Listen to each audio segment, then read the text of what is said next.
So hello everyone, welcome to my channel commerce notes. आज हम एक वेरी इंपॉर्टेंट क्वेश्चन आंसर करेंगे human resource management subject से, जो बीकॉम और एमकॉम में हमें आता है। प्रीवियस ईयर बेस्ड है ये क्वेश्चन, जिसके आने के चांसेस बहुत ज़्यादा होते हैं बिकॉज ये मल्टीपल टाइम रिपीट हुआ है। तो अगर आ जाए तो कैसे उसे अटैम्प्ट करना है, यहाँ हम ईजी लैंग्वेज में इसको समझेंगे, इसका कंसेप्ट समझेंगे।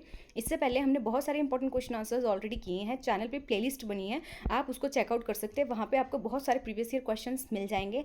एंड रिसेंट पेपर जो बीकॉम सेकंड सेमेस्टर का पंजाब यूनिवर्सिटी का हुआ था 2023 का, वो भी हमने डिटेल डिस्कस किया है विद आंसर्स।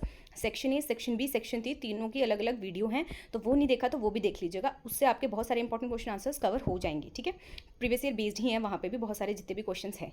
टेलीग्राम का लिंक डिस्क्रिप्शन बॉक्स में आप ज्वाइन कर सकते हैं PDF एंड अपडेट के लिए। तो स्टार्ट करते हैं अपने ये वाला क्वेश्चन को। Factors affecting human resource planning, HRP बोलते हैं जिसे हम।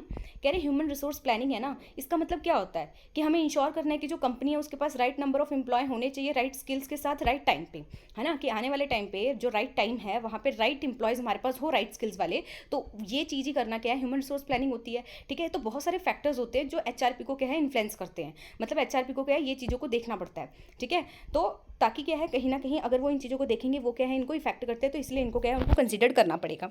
ठीक है, तो वही फैक्टर्स हम देखेंगे। तो ये रहे, हेयर आर सम की फैक्टर्स एक्सप्लेन किए हमने आगे। तो एक बार इसको यहाँ पे हम देख लेते हैं।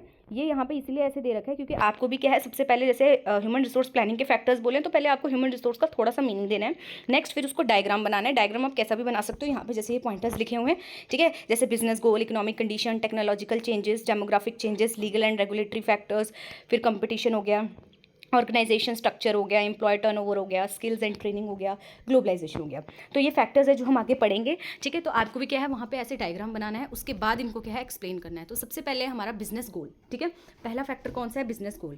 कह रहे जो कंपनी का ऑब्जेक्टिव होता है ना और गोल होता है ना, वो अफेक्ट करता है हमारे ह्यूमन रिसोर्स प्लानिंग को। कैसे, अगर जो कंपनी है उसका प्लान है कि उसको आगे जाके एक्सपैंड करना है ना, तो ऑब्वियस ही बात है उसको क्या है ज़्यादा ज़रूरत पड़ेगी ज़्यादा इंप्लॉयज़ की, तो उस अकॉर्डिंग फिर ह्यूमन रिसोर्स प्लानिंग होगी। अगर कंपनी का ये गोल है कि आगे जाके उसको डाउन साइजिंग करनी है, तो फिर वो भी ह्यूमन रिसोर्स प्लानिंग को इम्पैक्ट करेगी। क्यों, क्योंकि फिर ह्यूमन रिसोर्स प्लानिंग उस अकॉर्डिंग होगी कि हाँ हमें क्या है ज़रूरत है कम एम्प्लॉयज़ की आने वाले टाइम पे। ठीक है, सेकंड फैक्टर है हमारा इकोनॉमिक कंडीशन।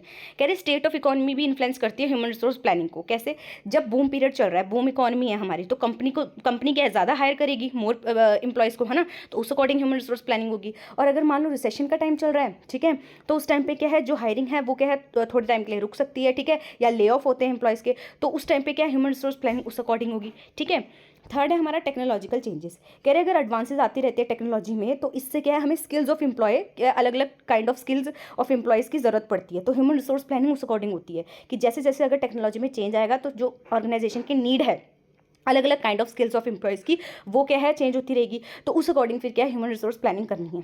ठीक है, फिर है हमारा डेमोग्राफिक चेंजेस। इसमें क्या है, कह रहे करेक्टरिस्टिक्स ऑफ वर्कफोर्स क्या है, वो भी क्या है ह्यूमन रिसोर्स प्लानिंग को अफेक्ट करते हैं। जैसे एज हो गया, जेंडर हो गया, एजुकेशन लेवल हो गया। ठीक है, ये भी अफेक्ट करते हैं HRP को। फिर लीगल एंड रेगुलेटरी फैक्टर्स, कह रहे एम्प्लॉयमेंट लॉ हो गए, रेगुलेशंस हो गए, जैसे कि मिनिमम वेज लॉ हो गया, लेबर राइट्स हो गए, ये भी इंपैक्ट करते हैं ह्यूमन रिसोर्स प्लानिंग को। उस अकॉर्डिंग हमें ह्यूमन रिसोर्स प्लानिंग करनी होती है। ठीक है, कंपनी है उसको कंप्लाई करने होते हैं इन लॉज को जब वो प्लान कर रही है वर्कफोर्स के बारे में। ठीक है, फिर है हमारा कंपटीशन। कह रहे लेवल ऑफ कंपटीशन इंडस्ट्री में क्या है वो भी इन्फ्लुएंस करता है ह्यूमन रिसोर्स प्लानिंग को। अगर हाई डिमांड है कुछ सर्टेन स्किल्स की, तो जो कंपनी है वो क्या है ज़्यादा ऑफर करेगी हाई सैलरी और बेटर बेनिफिट्स, ताकि वो अट्रैक्ट कर सके और रिटेन कर सके टैलेंट को।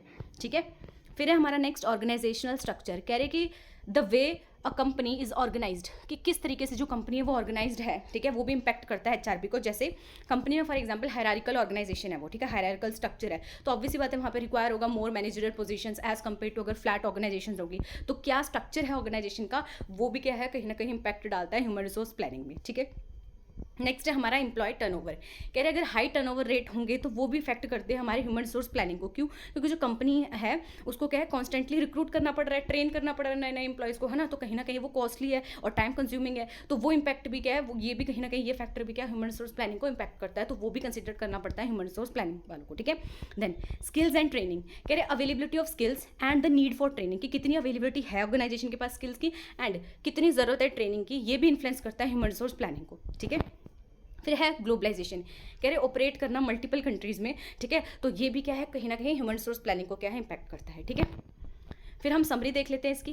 कह रहे अंडरस्टैंड करना इन फैक्टर्स को, ये हेल्प करता है कंपनी की कि वो प्लान कर सकते हैं इफेक्टिवली, ठीक है, अच्छी तरीके से, ताकि इंश्योरिटी बनी रहे कि उनके पास कैपेबल एंड मोटिवेटेड वर्कफोर्स है जो क्या है ready to meet their business needs की, जो आगे क्या है उनकी बिजनेस नीड को फुलफिल कर सकती हैं, ठीक है। तो ये था हमारा पूरा क्वेश्चन। अगर आपको वीडियो पसंद आई हो तो लाइक शेयर सब्सक्राइब जरूर करें। Thank you for watching this video.